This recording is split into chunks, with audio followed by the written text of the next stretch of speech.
Problems with the coverage. I'm Brian Lilley with TheRebel.Media. Yep, I'm back here at the Ottawa courthouse. The media circus behind me continues for the Mike Duffy trial. Live blogging, live tweets, updates at all times. The scrums around the three main players, Mike Duffy, Donald Bain, Nigel Wright, all crazy. Once again, it's so bad, a cameraman fell over just outside of my the camera's line of vision here this morning, trying to keep up, tripping amongst the hordes of media people trying to get Nigel Wright to speak. And then it struck me as I was going through one of the scrums, what part of the problem is with this. The questions being yelled out at these guys are all about politics. This is a criminal trial.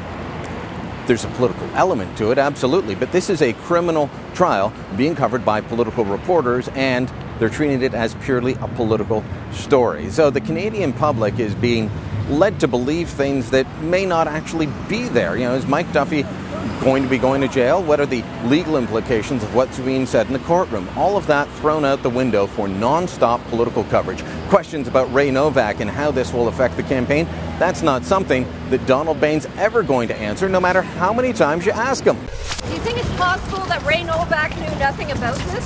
That is the argument they're making. From what you know, is that possible? Do you think what's going on in court is having an impact on the election campaign? Mr. Wright, do you think your testimony is making things worse for the Prime Minister on the campaign trail? Are there political consequences to your testimony? Is it getting worse? I've said for a long time now, after hearing evidence, after looking at what is out there, that I think Mike Duffy will skate on the issue of the $90,000. I don't think he's going to end up facing any jail time over his residency requirements. Could he be in trouble over other issues surrounding the money that was put through a consulting firm run by a friend of his? Absolutely, that could happen. But that's vastly different than what has been played up. And the idea of Nigel Wright having the smoking gun linking the Prime Minister to all this, so far it just hasn't happened, and it likely won't. But that won't stop the political theater from going on. Remember, political theater. Those are two key words in all of this, whether we're talking about Senator Duffy or the Prime Minister or Nigel Wright. This is about politics and driving an agenda, and that agenda is being driven hard here in Ottawa.